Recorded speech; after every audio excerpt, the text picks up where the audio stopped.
प्रिय भक्तों, छठ पूजा कब है? कैसे करें? छठ पूजा नहाए खाए की परंपरा क्या खाना चाहिए और क्या नहीं? छठी मैया को 3 चीज कभी मत चढ़ाना, व्रत टूट जाता है। संतान को होते हैं कष्ट। छठ में कौन से कपड़े पहनना चाहिए और कौन से नहीं? इस रंग के कपड़े कभी मत पहनना, व्रत टूट जाता है। छठी मैया को किस चीज का भोग नहीं लगाना चाहिए और छठ व्रत में कौन सी गलती नहीं करना चाहिए, और यदि जिनके घर के पास नदी या तालाब या गंगा या समुद्र नहीं है तब वह क्या करे। और साथ ही जानिए 3 ऐसी महिलाएं हैं जिन्हें छठ का व्रत नहीं रखना चाहिए। छठ पूजा नहीं करना चाहिए, घोर पाप लगता है, व्रत टूट जाता है, उल्टा संतान को जीवन भर मिलते हैं कष्ट। और यदि आपने छठ पूजा में यह कार्य कर लिया, यह उपाय कर लिया, तो आपको दुनिया की कोई भी ताकत करोड़पति होने से रोक नहीं पाएगी। वास्तुशास्त्र ज्ञान चैनल के घर के सदस्य भी, घर की महिलाएं भी यह कार्य जरूर करती हैं। दोस्तों, हिंदी पंचांग के अनुसार छठ हर वर्ष कार्तिक मास के शुक्ल पक्ष की षष्ठी यानी छठी तिथि पर मनाया जाता है। यह हमेशा दीपावली के 6 दिन बाद पड़ता है, जो नहाए खाए की परंपरा से प्रारंभ होता है।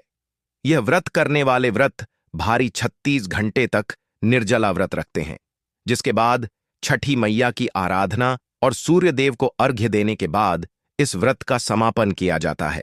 यदि संतान आपकी बार बार बीमार पड़ जाती है, सर्दी, खांसी, जुकाम, बार बार अस्पताल में बच्चा भर्ती होता है, उसके इंजेक्शन बार बार लगते हैं, बच्चों के शरीर पर सूजन आ जाती है, पैर में तकलीफ, शरीर में तकलीफ, तब ऐसे समय में उस स्त्री को छठ पूजा अवश्य करना चाहिए जिसकी संतान को कष्ट मिलते हैं। तब छठी मैया की कृपा से छठ माता स्वयं उस संतान की रक्षा करती है। छठी मैया बहुत प्यारी है, संतान की स्वयं रक्षा करती है, परिवार की रक्षा करती है, परिवार में कभी विपदाएं नहीं आती। छठी माता का हृदय इतना कोमल है जिसकी आप कल्पना नहीं कर सकते।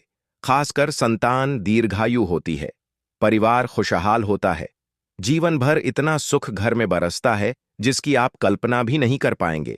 छठी माँ ब्रह्मांड की माँ है, संसार की माँ है, संतान की माँ है, जो सच्चे दिल से एक बार छठी मैया को प्रसन्न कर लेता है। समझो उसने 7 बार पृथ्वी की परिक्रमा कर ली, गंगा स्नान कर लिया, धार्मिक यात्रा कर ली, देवताओं की परिक्रमा करना माना जाता है। छठ पूजा 2025 शुभ मुहूर्त कार्तिक माह के शुक्ल पक्ष की षष्ठी तिथि 27 अक्टूबर 2025 को सुबह 6:04 से शुरू होगी और 22 अक्टूबर 2025 को सुबह 7:59 पर समाप्त होगी। दोस्तों, सबसे पहले हम यह जानते हैं कि ऐसी कौन सी महिलाएं हैं जिन्हें छठ पूजा नहीं करनी चाहिए। लगता है घोर पाप और व्रत टूट जाता है, छठी मैया क्रोधित हो जाती है। हम यह भी बताएंगे माता को क्या चढ़ाना चाहिए, क्या नहीं, खाने में क्या खाना चाहिए और क्या नहीं। हम इस वीडियो में बारी बारी जानकारी बताएंगे, तो वीडियो आज की बहुत ही सुंदर है, अंत तक बने रहे। सुंदर सी वीडियो को पहले लाइक करें और हमारे वास्तुशास्त्र ज्ञान चैनल को सब्सक्राइब जरूर करें। सच्चे दिल से कमेंट में लिखें, जय हो छठी मैया की। छठी मैया स्वयं आपकी संतान की रक्षा करेंगे। आपके घर में छठी मैया खुद चलकर आएंगी, मां का होगा वास। दोस्तों, छठ पूजा का व्रत ऐसी महिलाएं गलती से भी न रखें, अन्यथा आपकी संतान की मृत्यु हो सकती है, पति पर भारी संकट आ सकते हैं, उल्टा आप पाप के भागीदार बन सकते हैं। ऐसी महिलाएं छठ पूजा से रहे दूर। दोस्तों, कार्तिक मास की षष्ठी को छठ मनाई जाती है। छठे दिन पूजी जाने वाली षष्ठी को बिहार में आसान भाषा में छठी मैया कहकर पुकारना है। यह त्योहार अपितु महाराष्ट्र, झारखंड, उत्तर प्रदेश तथा पश्चिम बंगाल, यहां तक कि विदेशों में रहने वाली महिलाएं भी भली भांति इस पर्व को मानती हैं। मान्यता है कि छठ पूजा के दौरान पूजी जाने वाली यह माता सूर्य भगवान की बहन है, इसीलिए लोग सूर्य को अर्घ्य देकर छठ मैया को प्रसन्न करते हैं। वहीं धर्मशास्त्र और पुराणों में मां दुर्गा के छठे रूप कात्यायनी देवी को भी छठ माता का ही रूप माना जाता है। छठ मैया को संतान देने वाली माता के नाम से भी जाना जाता है। मान्यता है कि यह पर्व संतान के लिए मनाया जाता है, खासकर वह जोड़े जिन्हें संतान की प्राप्ति नहीं हुई है तो वह छठ का व्रत रखते हैं। वहीं सभी अपने बच्चों की सुख शांति के लिए मनाते हैं। लेकिन क्या आप जानते हैं, कुछ ऐसी महिलाएं भी हैं जिन्हें छठ पूजा का व्रत गलती से भी नहीं रखना चाहिए। यह सबसे बड़ा घोर पाप माना जाता है। महिलाएं ऐसी गलती कभी ना करें, तो चलिए जानते हैं। देखिए, सबसे पहले अपनी राशि कमेंट बॉक्स में जरूर डाल दीजिएगा। यदि आपकी राशि के अनुसार हमारे पास कोई उपाय होगा तो वह आकर हम आपके कमेंट के रिप्लाई में बता देंगे। और हां, एक लाइक जरूर करें। जय हो छठी मियां की। दोस्तों, शास्त्रों के अनुसार जो लोग अधूरी शादी करते हैं वह शास्त्र का अपमान करते हैं।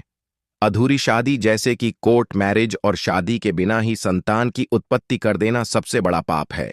ऐसे में छठ पूजा का व्रत ऐसे लोगों को अपनी संतान के लिए कभी नहीं रखना चाहिए, क्योंकि आपने हिंदू रीति रिवाजों के अनुसार 7 फेरे नहीं लिए हैं। और वहीं बिन शादी के जब ऐसे लोग साथ में रहते हैं तो समाज में ऐसा रिश्ता कलंकित होता है। दोस्तों, बहुत से लोग ऐसे हैं जो भागकर शादी करते हैं और परिवार को दुखी कर देते हैं। माता पिता को समाज में कलंकित कर देते हैं। माता पिता को रुलाते हैं, परिवार को रुलाते हैं, समाज को बदनाम करते हैं। ऐसे लोग पूरे जनजीवन समस्त संसार के लिए श्रापित हैं। देखिए, परिवार को रुलाकर हमेशा रिश्ते अनर्थ ही होते हैं, रिश्ते जुड़ते नहीं हैं। इसीलिए जो लोग भागकर शादी करते हैं और कोर्ट मैरिज कर लेते हैं, 7 फेरे नहीं लेते हैं, हिंदू रीति रिवाज के साथ शादी नहीं करते, विवाह नहीं करते, तो उनके लिए यह व्रत उचित नहीं है।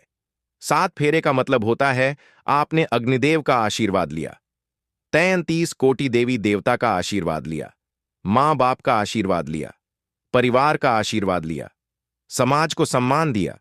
मतलब अब आप पूज्य योग्य हैं। आप भगवान की सेवा कर सकते हैं।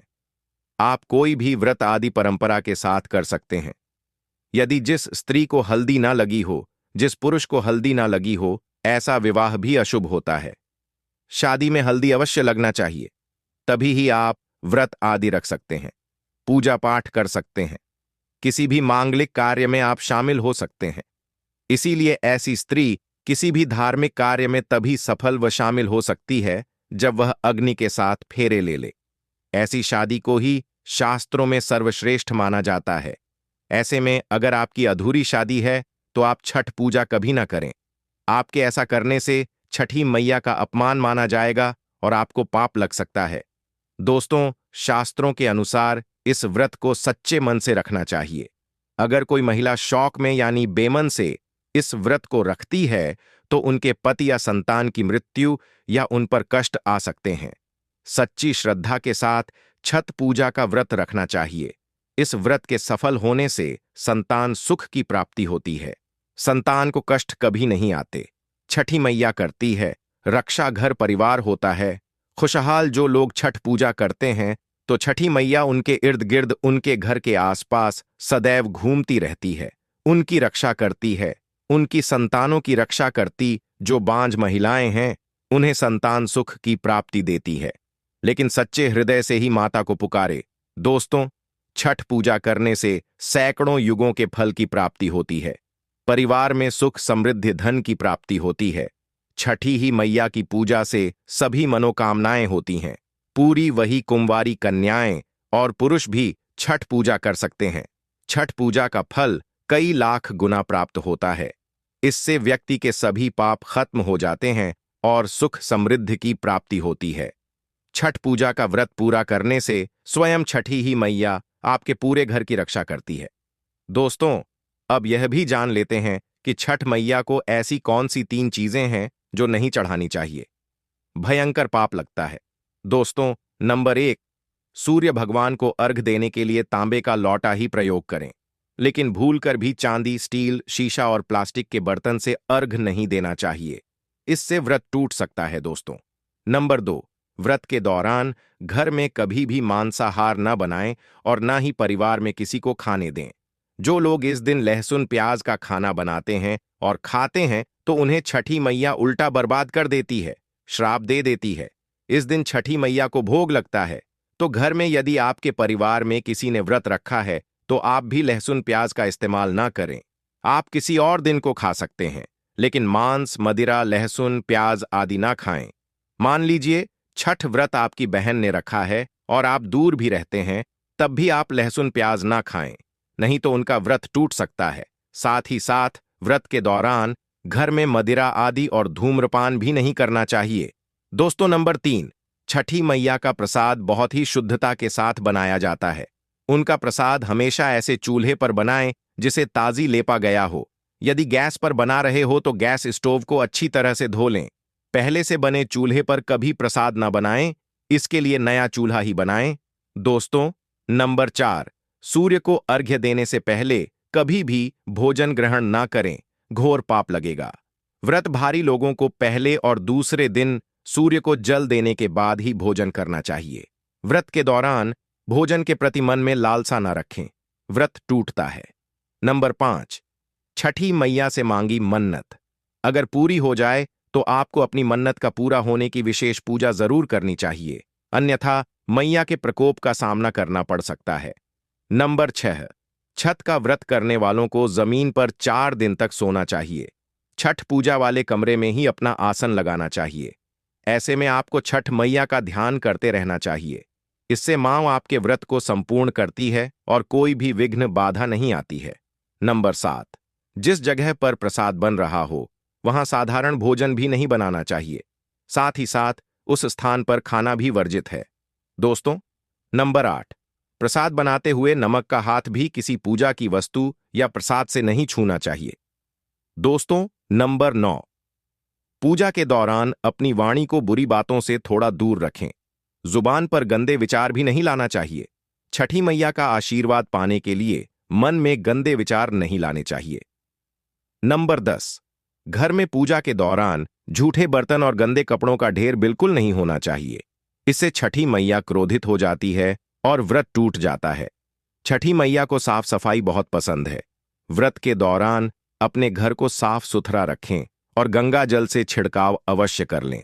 इससे पूरा घर पवित्र हो जाता है और छठी मैया का आशीर्वाद प्राप्त हो जाता है। दोस्तों, आज हम आपको छठी मैया की कृपा पाने के लिए एक ऐसा उपाय बताएंगे जिससे आप सबसे जल्दी करोड़पति हो जाएंगे। मैं छठी मैया की सौगंध खाता हूं, अगर आपने यह उपाय कर लिया तो आपको दुनिया की कोई भी महाशक्ति, कोई भी व्यक्ति करोड़पति होने से, धनी होने से, धन, ऐश्वर्य, प्रगति, सौभाग्यशाली, उत्तम जीवन साथी, धन संपदा, सकारा ऊर्जा प्राप्त करने से कोई नहीं रोक पाएगा। यह उपाय आप कॉपी पेन पर लिखकर रख लें, आपके बहुत काम आएगा। हम उपाय बताने वाले हैं। उपाय को ध्यान से सुनना, आपकी कायाकल्प हो जाएगी। लेकिन वीडियो में आगे बढ़ने से पहले आपसे निवेदन था, वीडियो जरूर लाइक कर दीजिए। यह उपाय छठ पूजा वाले दिन ही करना है। आइए जानते हैं उपाय। यह उपाय आपको वास्तुशास्त्र ज्ञान चैनल पर ही मिलेगा। यदि कोई और यह उपाय बताएं तो समझो वह फ्रॉड है। देखिए, एक नमक का पैकेट ले लें, पिसा हुआ ढेली वाला ले सकते हैं, और एक पानी की बोतल और 51 की दक्षिणा तथा 100 ग्राम की सरसों के तेल की बोतल और 50 ग्राम सूखी लाल मिर्चें, 500 ग्राम चावल और 500 ग्राम उड़द की काली दाल और 5 रुपये के बताशे। ये सभी 8 सामग्री एकत्रित कर लें, किसी कपड़े में बांध लें या थैली में ले लें। सभी सामग्री को मिक्स मत करना, अलग अलग पैकेट में एक ही थैली में डाल लें। अब अपने शिशु के ऊपर से, संतान के ऊपर से 7 बार उतारा करें। अब यह सामग्री किसी गरीब व्यक्ति को दान में दे देना। मैं छठी मैया की सौगंध खाता हूं। मैं वास्तुशास्त्र ज्ञान छठी मैया की सौगंध खाता हूं। यदि आपका बच्चा, आपका शिशु स्वस्थ ना हो जाए, आप धनी ना हो जाएं तो मुझे बताना। आप हमारे चैनल को अनसब्सक्राइब कर देना, आपका भाग्य बदल जाएगा। यदि आप व्यापारी हैं तो आपका व्यापार 100 गुना बढ़कर चलेगा। यदि आप स्टूडेंट हैं तो आपका मन पढ़ाई में खूब लगेगा। सरकारी जॉब लगेंगे, संतान की प्राप्ति होगी। विवाह में हो रही देरी तो वह भी पूरी हो जाती है। यदि बीमार व्यक्ति आपके घर में कोई हो और खाट पर पड़ा है तो उस बीमार व्यक्ति के ऊपर से इसे 7 बार उतार देना या दान कर देना, वह तुरंत ठीक हो जाएगा। यदि व्यापार मंदा चल रहा है तो गल्ले के ऊपर से 7 बार उतारकर इसे दान कर देना, बहुत फर्क पड़ेगा। दोस्तों, यह उपाय हम भी जरूर करते हैं और हम अवश्य करेंगे। हमें छठी मैया की कृपा साक्षात प्राप्त हुई है। यह उपाय सैकड़ों साल से हमारे बुजुर्ग करते चले आ रहे हैं और यह उपाय मैं अवश्य करता हूं। आप यह कार्य पूर्णिमा, अमावस्या पर भी कर सकते हैं। दोस्तों, एक और महा उपाय, आप नदी या तालाब या समुद्र के तट पर अवश्य जाएंगे। छठ पूजा के लिए तो यह उपाय आपके सोए हुए भाग्य को चमका देगा। आइए जानते हैं। देखिए, छठी मैया की पूजा के लिए आप तट पर अवश्य जाएंगे। तब आप अपने साथ में एक तांबे का सिक्का या चांदी का सिक्का अवश्य हाथ में लेकर जाएं। और जब आपकी पूजा संपन्न हो जाए, तब छठी मैया का यह मंत्र बोलकर इस सिक्के को पानी में प्रवाहित कर देना, विसर्जित कर देना। मंत्र है ओम ह्रीम ह्रीम सूर्य नमः। इस मंत्र को 3 बार बोलना है और सिक्के को जल में विसर्जित कर देना। फिर आप देखना, लंबे समय से जो परेशानी चली आ रही थी वह दूर हो जाएगी। लंबे समय से जो घर में बीमारी थी दूर हो जाएगी। लंबे समय से घर में जो गरीबी थी, किसी का श्राप लगा था, संतान बीमार है, वह ठीक हो जाएगी। आपके जीवन में ऐसा परिवर्तन आएगा जिसकी आपने कल्पना भी नहीं की होगी। यह बहुत ही गुप्त उपाय है, किसी को बताकर ना करें, चुपचाप करें। छठी मैया बहुत प्रसन्न होती है। यदि आप यह उपाय किसी को बताना चाहते हैं तो आप कॉपी पेन पर उसे लिख कर दे दें। आप उसे न बोले। बड़ा विशेष चमत्कारी उपाय है। यह सिक्के का यह उपाय बहुत ही गुप्त उपाय है। आपको रंग से राजा बना देगा। बस इस उपाय का ढिंढोरा ना पीठे गुप्त तरीके से कर देना कि जो महिलाएं सुबह उठकर अपने दरवाजे पर पानी डालती हैं तो वह कान खोलकर सुन ले। पूज्य गुरुदेव ने आज अपनी कथा में 4 नियम बताए हैं और कहा है, जो माताएं बहनें इन 4 नियमों का पालन कर लेती हैं तो ऐसा कोई काम नहीं जो उनका पूरा ना हो सके, ऐसी कोई परेशानी नहीं जो उनकी दूर ना हो सके। और सबसे बड़ी चीज, इन 4 नियमों का पालन करने से आपके घर परिवार में जो है माता लक्ष्मी जी का आशीर्वाद हमेशा बना रहेगा। और जिस जगह पर माता लक्ष्मी जी का आशीर्वाद होता है उस जगह पर कभी धन धान्य की कमी नहीं होती, कभी पैसों की कमी नहीं होती। उस घर में कभी भी कोई बड़ा कर्जा नहीं होता है और हमेशा माता लक्ष्मी जी का आशीर्वाद सदैव बना रहता है। तो आखिर कौन सी वह 4 चीजें हैं और जो महिलाएं सुबह उठकर अपने घर के दरवाजे पर पानी डालती हैं, वह इस वीडियो को जरूर देख लें। इसी के साथ में दोस्तों, आपने यह बात भी जरूर सुनी होगी कि माता लक्ष्मी जी की जो बहन है वह है दरिद्रता। अब जहां पर माता लक्ष्मी जी नहीं होती है वहां पर होती है दरिद्रता। और जब दरिद्रता जिस जगह पर हो जाती है ना, उस जगह का जो है जीना मुश्किल हो जाता है। उस घर में बहुत परेशानी आती है, बहुत टेंशन आती है, धन की कमी आती है और भी बहुत ऐसे काम हैं जो कि धीरे धीरे करके होना यहां पर शुरू हो जाते हैं। तो आइए जानते हैं दोस्तों कि कौन सी वह 4 चीजें हैं, कौन से वह 4 नियम हैं जिनका घर की बड़ी माताओं बहनों को हमेशा पालन करना चाहिए। और अगर आज से ही आपने नियमों का पालन करना शुरू कर दिया तो ऐसा कोई काम नहीं जो आपका पूरा ना हो सके, ऐसी कोई मनोकामना नहीं जो आपकी पूरी ना हो सके। इसी के साथ में इन 4 नियमों के पालन को करने के बाद आपको कोई उपाय करने की जरूरत नहीं है, कोई व्रत करने की जरूरत नहीं है। आप लोग बहुत टेंशन लेते हो कि हमें इस मनोकामना के लिए यह उपाय करना पड़ेगा, वह व्रत करना पड़ेगा। पर अगर आप लोग इन नियमों का पालन कर लेते हो, यह 4 चीजें अपने मन में बैठाकर रख लेते हो, तो फिर आपके बिना उपाय से ही, बिना व्रत से ही सारे काम अपने आप होना शुरू हो जाएंगे। और सबसे बड़ी चीज, घर में पैसा आना शुरू हो जाएगा। घर में धन की जो समस्या चल रही होगी वह दूर होना शुरू हो जाएगी। और अगर कर्जा भी आपके घर पर है ना, तो यह वीडियो आप लोग जरूर देखना। आपका कर्जा भी धीरे धीरे करके दूर होना यहां पर शुरू हो जाएगा। ठीक है, तो आखिर कौन सी वह चीजें हैं, आइए जानते हैं।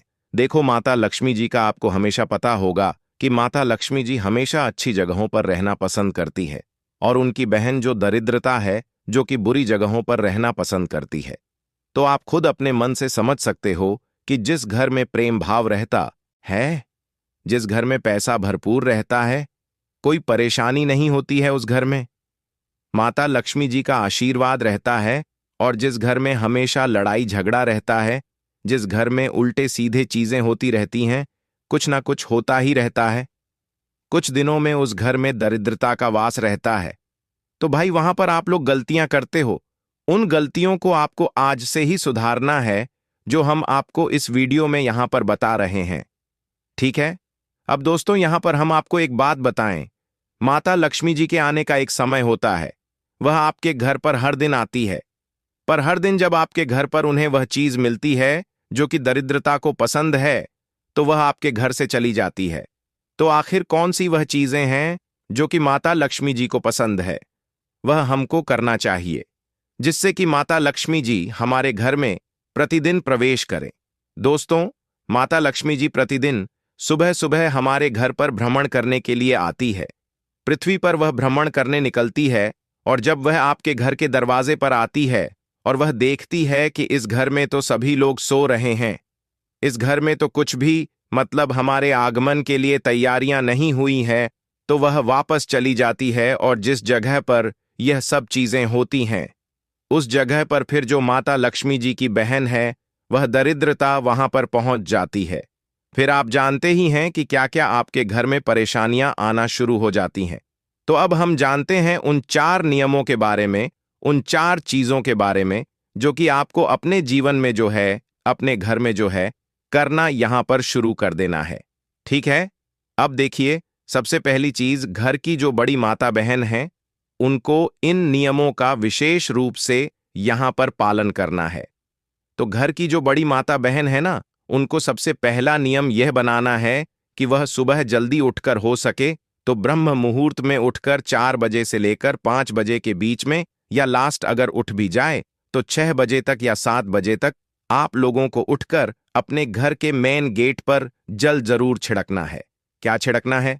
जल है ना, आपने देखा होगा बहुत सारे लोग अपने घर के मेन गेट पर सुबह सुबह आपको जो है उनके घर पर जो है जल छिड़का हुआ मिलता होगा। तो उसका एक कारण होता है, क्योंकि माता लक्ष्मी जी ये कहती हैं कि जिस घर के सामने सुबह सुबह, जिस घर के द्वार पर जल छिड़का जाता है उस जगह को मैं पसंद करती हूं और उस जगह पर मैं आना भी पसंद करती हूं। ठीक है, तो आपको क्या करना है? माताओं बहनों को हमेशा अपने घर में सुबह सुबह जल्दी उठकर हो सके तो ब्रह्म मुहूर्त में ही, सूर्योदय से पहले पहले ही आप लोगों को उठकर अपने घर की साफ सफाई करके, ऐसा नहीं कि सीधा जाकर जल छिड़कने लग गए। आप लोग नहीं, पहले साफ सफाई करके, साफ सफाई करने के बाद अपने घर के मेन गेट पर आप लोगों को जल छिड़कना चाहिए। देखो, यहां पर छिड़कने का महत्व बताया गया है, पानी डालने का महत्व नहीं बताया गया है ना? कुछ लोग क्या करते हैं कि बाल्टी भरकर लेकर आ जाते हैं और अपने सामने की जो घर द्वार है उसको धो देते हैं। तो धोने का यहां पर सुबह सुबह महत्व नहीं है। हालांकि शाम को आप धो दो, उससे दिक्कत नहीं है। सुबह सुबह पानी छिड़कने का महत्व है। तो सुबह सुबह अपने घर के द्वार पर झाड़ू वगैरह लगाकर अपने ही घर के रसोई घर से क्या करना है? 1 लोटा जल लाना है।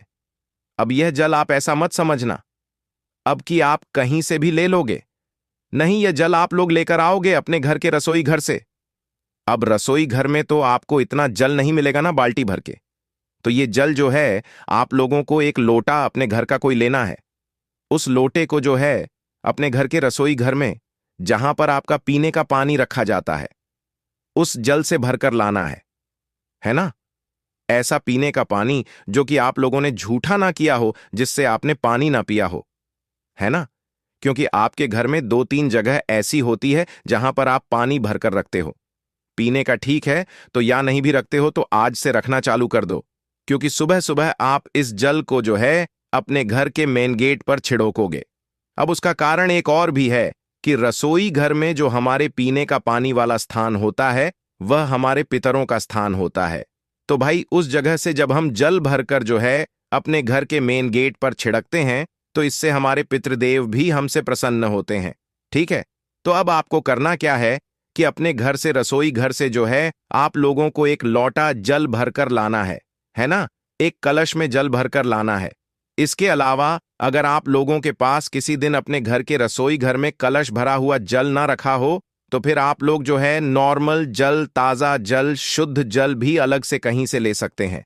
पर कोशिश यही करना है आप लोगों को कि आपको अपने घर के रसोई घर से यह जल लेना है तो ज्यादा बेहतर रहेगा। ठीक है, बाकी इसके अलावा आप लोग जो है अपने घर के रसोई घर से जल लें।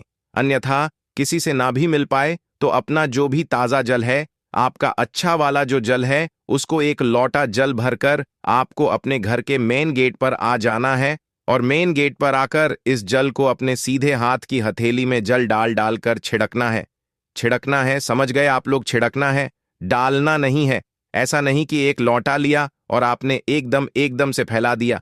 नहीं, आपको अपने सीधे हाथ की हथेली में थोड़ा थोड़ा जल ले लेकर जो है पूरे में अपने घर के मुख्य द्वार पर, जितने भी आपके घर की बाउंड्री है घर के बाहर, तो भाई उस उतनी जगह में आप लोगों को अपने घर के सामने जो है पूरे में जल छिड़क देना है ना? अपने हाथों से है ना, ऐसा जल डालना नहीं है। जब जल छिड़कोगे तो ही वह पूरे में हो पाएगा। और उसी जल को डालने की यहां पर महत्वता बताई गई है। तो जिस घर में की माताएं बहनें इस तरीके से प्रतिदिन सुबह सुबह उठकर, जल्दी उठकर, ब्रह्म मुहूर्त में उठकर सुबह सुबह अपने घर के मेन गेट पर अपने घर के रसोई घर का जल छिड़कती है, उस घर में माता लक्ष्मी जी आना प्रसन्न करती है, आना पसंद करती है। और इसी के साथ में उस घर में वह सदैव अपना आशीर्वाद भी बनाए रखती है। साथ ही में उस घर के पितर भी उस घर से बहुत प्रसन्न होते हैं और कभी कोई दुख और परेशानी नहीं आने देते हैं। ठीक है? इसके बाद में दोस्तों, दूसरी चीज आपके घर में जब आप सुबह की पूजन कर लेते हैं, माताएं बहनें जब सुबह मतलब जल वगैरह छिड़क कर फ्री हो जाती है, उसके बाद में वह अपने घर की पूजन करेंगी। तो जिस घर में पूजन करने के बाद दोस्तों एक दीपक उनके घर के मेन गेट पर रखा जाता है, तो भाई उस घर में भी माता लक्ष्मी जी आना पसंद करती हैं। अब यह जो दीपक है, यह आप गोल बत्ती का, लंबी बत्ती का, जैसा आपको चाहिए वैसा रख सकते हो। देवियों के लिए हमेशा लंबी बत्ती का दीपक रखा जाता है। तो यह जो दीपक है, अगर आप लंबी बत्ती का रखें तो ज्यादा बेहतर है। हालांकि गोल बत्ती का भी रखेंगे तो भी कोई दिक्कत नहीं है। ठीक है? तो जिस घर में सुबह सुबह पूजन हो जाने के बाद अपने घर के मेन गेट की चौखट पर एक दीपक रखा जाता है, किसी भी साइड रख सकते हो, उससे कोई दिक्कत नहीं है। तो एक दीपक रखा जाता है, तो जिस घर के मेन गेट पर यह दीपक रखा जाता है, उस घर में भी माता लक्ष्मी जी आना पसंद करती हैं। और जब वह सुबह सुबह देखती हैं कि हाँ, इस घर में तो दीपक जल रहा है, तो वह उस घर में प्रवेश कर जाती है। और जिस घर में नहीं जलता है, वहां पर माता जो दरिद्रता होती है, वह आना यहां पर पसंद करती है। ठीक है? तो ये दूसरी चीज हो गई कि जिस घर के मुख्य तौर पर जल छिड़कने के बाद दीपक लग जाता है, उस घर में माता लक्ष्मी जी आना पसंद करती हैं और वह आती भी जरूर है। ठीक है? इसके बाद में तीसरी जो चीज है दोस्तों, वह है रंगोली। एक छोटी सी रंगोली, भले बड़ी ना हो, भले ज्यादा बड़ी ना हो, एक छोटी सी रंगोली, एक छोटा सा स्वस्तिक अगर आपके घर की चौखट पर मेन गेट पर बना हुआ है, तो उस जगह पर भी माता लक्ष्मी जी यहां पर आना पसंद करती है ना? और अगर आपके पास रंगोली ना भी हो तो चौक आपने देखा होगा, आटे का जो चौक बनाते हैं, आटे का स्वस्तिक भी आप लोग चाहो तो बना सकते हो। अन्यथा रंगोली है तो आप वह भी चाहो तो आपकी मर्जी है, बना सकते हो। ठीक है? तो यह तीसरी चीज हो गई दोस्तों, जो कि है आपके घर के मेन गेट पर एक छोटी सी रंगोली का रहना। रंगोली जब माता लक्ष्मी जी देखती हैं तो वह बहुत प्रसन्न होती है और उस घर में आना भी यहां पर वह पसंद करती है। ठीक है? तो आप लोग छोटी सी, बड़ी नहीं, छोटी सी, बिल्कुल प्रतिदिन जो है एक छोटी सी रंगोली आप लोग बना दिया करो, है ना? अब इसके बाद में दोस्तों ये तीन चीजें हो। अब जो चौथी चीज है दोस्तों, वह थोड़ी अलग है और वह शायद आपको ना भी पता हो। चौथी जो चीज है वह है एक कलश जल, मतलब एक लोटा जल। तो हमने सुबह छिड़का था, पर एक कलश जल आपको अपने घर के मेन गेट पर भी रखना होता है ना? अब यह जो एक कलश जल है, यह आपके घर में मिट्टी का भी हो सकता है, किसी चीज का भी हो सकता है। तो एक कलश जल हमेशा अपने घर के मेन गेट पर रखा जाता है। पुराने जो लोग होंगे, पुराने जो घर होंगे, गांवों में आपने शायद देखा हो कि लोग अपने घर के मेन गेट पर एक मतलब जल का कलश रखते हैं। मतलब कलश का जो है उसके अंदर जल भरकर यहां पर रखते हैं। तो वह भी एक प्रतीक होता है कि उससे माता लक्ष्मी जी जो है प्रभावित होती है और वह आपसे प्रसन्न होकर आपके घर में प्रवेश करती है ना? तो भाई आप भी अपने घर के मेन गेट पर एक लोटा जल, एक कलश जल भरकर रखना। यहां पर शुरू कर दीजिए, लेफ्ट हैंड्स राइट हैंड, जो भी आपका मन करे, किसी एक साइड एक लोटा जो है जल भरकर आप लोग रखना शुरू कर दीजिए। इस जल को आपको कुछ नहीं करना है, मात्र भरकर जो है रख देना है ना? ये जल को देखकर भी माता लक्ष्मी जी आती हैं और आपके घर में प्रवेश करती हैं। तो ये दोस्तों ये चार चीजें थीं। इन चार चीजों का आप लोग ध्यान रखते हो और माताएं बने प्रतिदिन सुबह सुबह उठकर इन 4 चीजों में अपना मतलब ध्यान लगाती हैं और यह 4 काम करती हैं, तो उनके घर में माता लक्ष्मी जी प्रतिदिन आएंगी, क्योंकि माता लक्ष्मी जी सुबह सुबह प्रतिदिन जो है ब्रह्म मुहूर्त में पूरी पृथ्वी पर भ्रमण के लिए निकलती है। और जिस घर में यह 4 काम उन्हें दिखते हैं, उस घर में वह बिल्कुल उसी वक्त प्रवेश कर जाती है ना?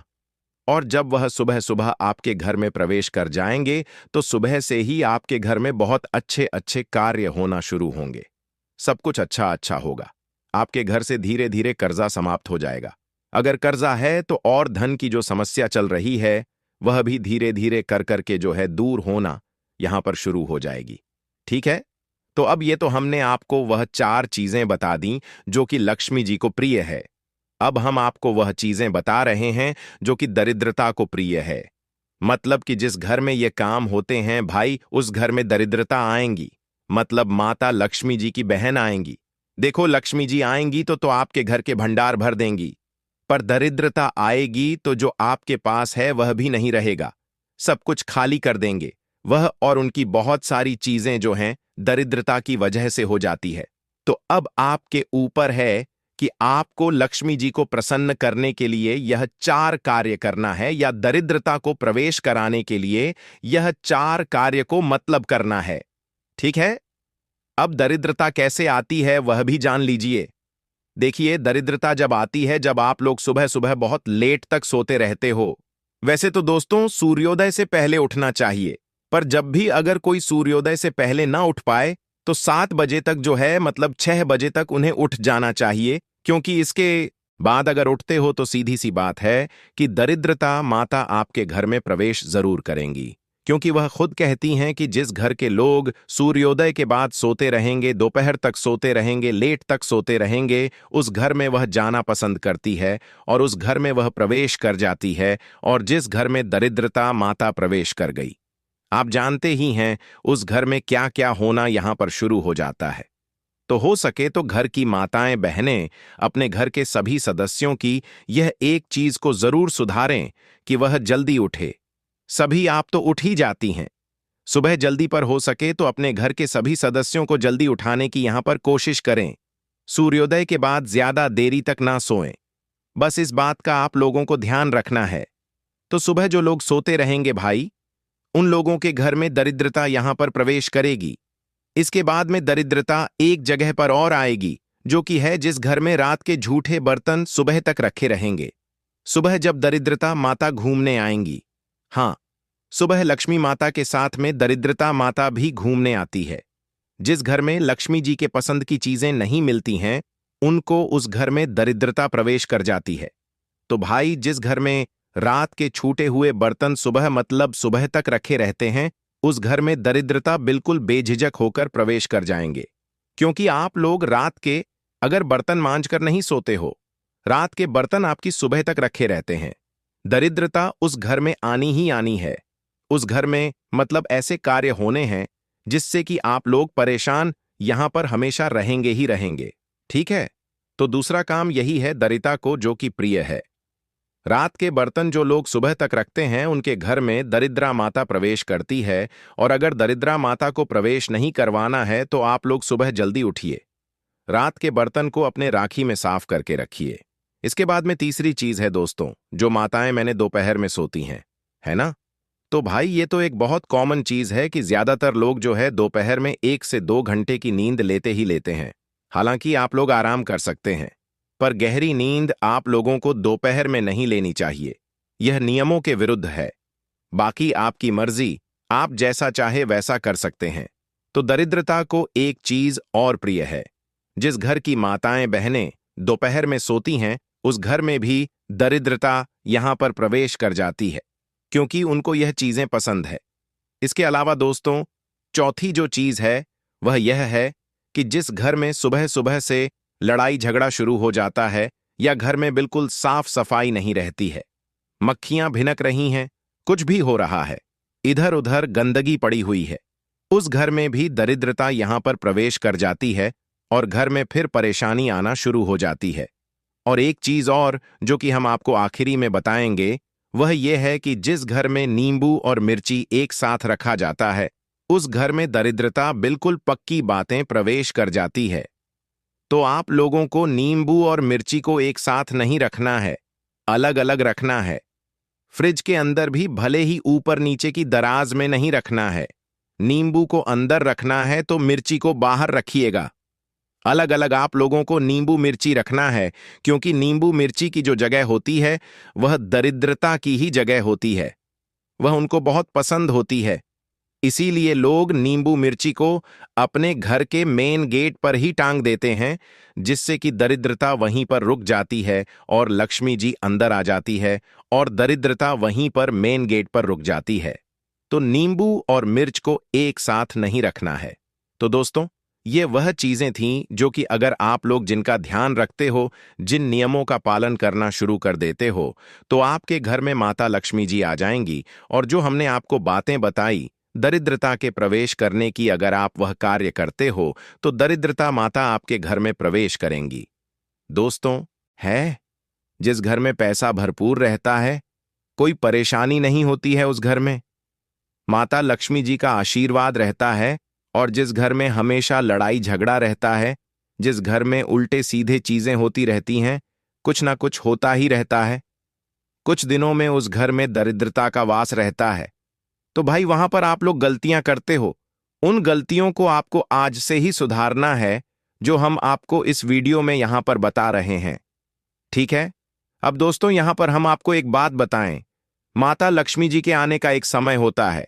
वह आपके घर पर हर दिन आती है, पर हर दिन जब आपके घर पर उन्हें वह चीज मिलती है जो कि दरिद्रता को पसंद है, तो वह आपके घर से चली जाती है। तो आखिर कौन सी वह चीजें हैं जो कि माता लक्ष्मी जी को पसंद है? वह हमको करना चाहिए, जिससे कि माता लक्ष्मी जी हमारे घर में प्रतिदिन प्रवेश करें। दोस्तों, माता लक्ष्मी जी प्रतिदिन सुबह सुबह हमारे घर पर भ्रमण करने के लिए आती है। पृथ्वी पर वह भ्रमण करने निकलती है, और जब वह आपके घर के दरवाजे पर आती है और वह देखती है कि इस घर में तो सभी लोग सो रहे हैं, इस घर में तो कुछ भी मतलब हमारे आगमन के लिए तैयारियां नहीं हुई हैं, तो वह वापस चली जाती है। और जिस जगह पर यह सब चीजें होती हैं, उस जगह पर फिर जो माता लक्ष्मी